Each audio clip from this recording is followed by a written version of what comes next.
Bonjour Johan Ramaré, merci de nous accorder une petite interview pour Radio Laser et sur la chronique des anciens Rennais.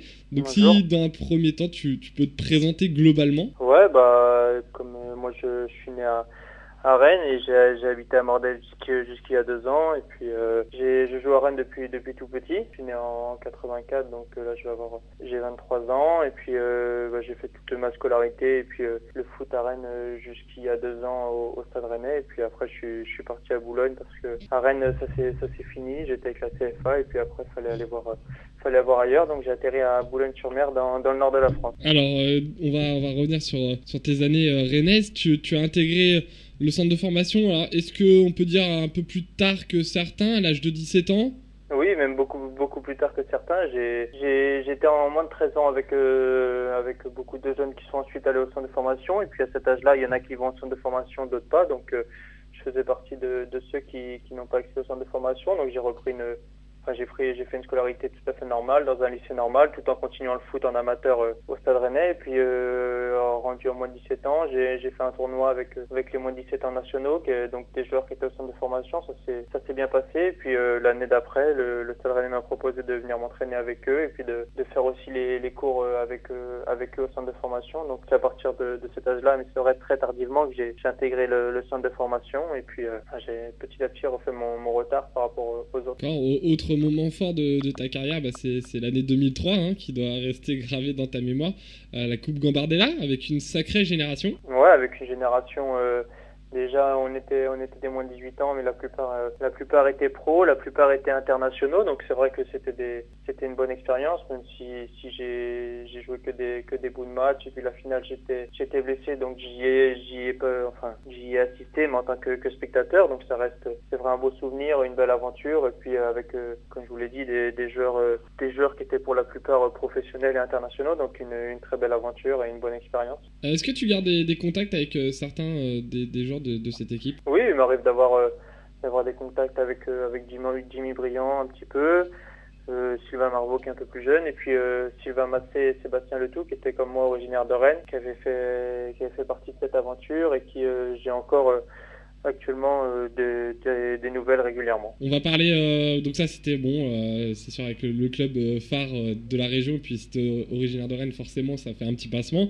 Donc voilà, l'aventure rennaise pour l'instant c'est terminé. Tu es parti du côté de Boulogne, donc une autre région, Oui. avec un coach, Philippe Montagnier, ancien pro, qui a joué, qui était gardien, qui a joué à Caen notamment. Oui, oui, oui. Et qui t'a. Comment ça s'est passé en fait l'approche Bon, en fait, déjà, l'année avant d'aller à Boulogne, en fin de saison, je savais pas si j'allais être conservé ou pas par le Stade Rennais. Et puis je sais qu'ils étaient venus me voir, enfin qu'ils étaient venus voir des matchs de la CFA et puis qu'ils étaient plus ou moins intéressés. Mais le Stade Rennais m'avait proposé de rester un an de plus.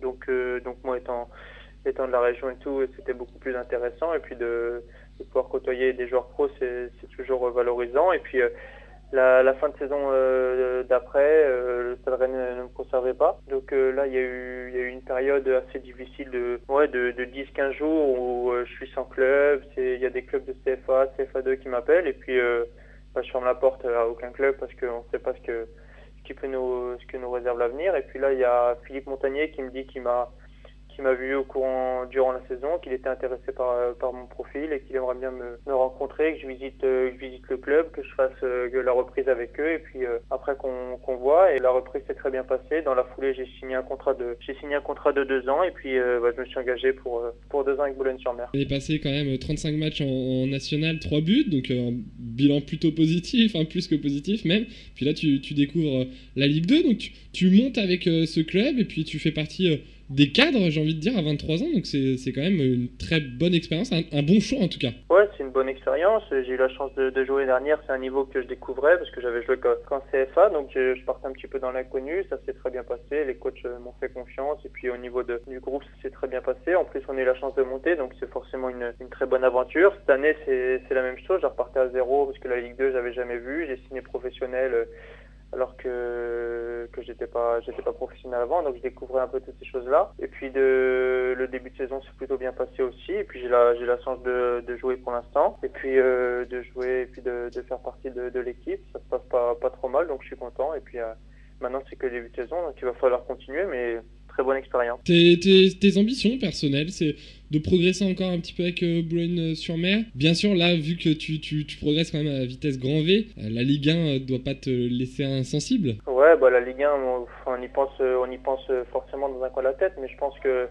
j'ai encore beaucoup à apprendre en Ligue 2. J'ai que 9 matchs de Ligue 2 dans les jambes, donc je continue d'apprendre. Je suis encore jeune, et puis je pense que Boulogne c'est vraiment un club idéal pour progresser. Et puis tranquillement, c'est un club où il y a un très bon public, il y a des très bons dirigeants, il y a deux coachs, comme vous l'avez dit, Philippe Montagnier et Hubert Fournier, qui ont connu le monde pro, donc ils nous apprennent beaucoup. Et je pense que c'est l'idéal. Je vais continuer à apprendre tranquillement avec le club, et ça me convient très bien pour l'instant.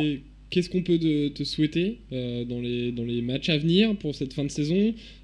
Marquer ton premier but en Ligue 2, monter en Ligue 1, enfin je sais pas, hein, plein de choses. Qu'est-ce qu'on peut souhaiter? Bah, déjà de continuer comme on le fait, marquer mon premier but. C'est vrai que je pense que quand ça arrivera, ça sera une petite fierté, marquer le premier but en professionnel, mais je suis pas du tout obsédé par ça. Je pense que me souhaiter ainsi qu'au club, c'est de un bon maintien, parce que on monte, on est promu, donc on vise avant tout le maintien. On va essayer de l'avoir le plus tôt possible, et puis après de continuer à apprendre, et puis de profiter de cette aventure et continuer d'apprendre en Ligue 2, quoi. D'accord. Et puis pour terminer, c'est un mot pour les auditeurs, vu qu'apparemment tu connaissais la radio, donc ça me fait plaisir. Je sais pas, un mot pour les auditeurs de Radio Hazard, puis pour les supporters, parce que je sais pas si tu connais, il y a un site stadrennaisoonline.com où on est partenaire avec eux. Ils nous envoient des petites infos. Ils ont fait un reportage cet été sur toi, sur vous, sur la génération entre guillemets dorée du Stade Rennais, et tu avais un petit article, donc je sais pas, pour les auditeurs, pour les supporters rennais. Non, bah en tout cas, c'est quand on part de Rennes qu'on voit que Rennes est une très belle ville et qu'on a beaucoup de chance d'y être, parce que Boulogne c'est pas la même chose, c'est pas la même culture. Donc de profiter de la ville, et puis je pense que cette année, je suis un petit peu de loin, mais ils ont une très belle équipe, et il y a moyen de faire vraiment un bon truc en championnat, et bah de continuer à supporter le Stade Rennais. Moi, je continue à le faire, et puis je pense qu'à continuer ils sont dans la bonne voie, parce qu'ils progressent chaque année, et puis je pense que Rennes va devenir un très grand club de France. Ok, merci Johan. Est-ce que c'est vrai que ton surnom c'est Zozo? Non, ça c'était quand je rentrais en centre de formation, on a rigolé un petit peu avec ça, mais ça fait très longtemps que j'avais pas entendu ça. Il y a une supportrice qui m'a redit ça il y a pas longtemps, mais c'était surtout quand on était jeune, et ça fait très longtemps que j'ai pas entendu ça. Ah ouais, bah forcément j'ai un peu gratté avant de t'appeler. Ouais, j'imagine. Non, et quand on gratte, on voit souvent ça, mais ça fait très longtemps qu'on m'a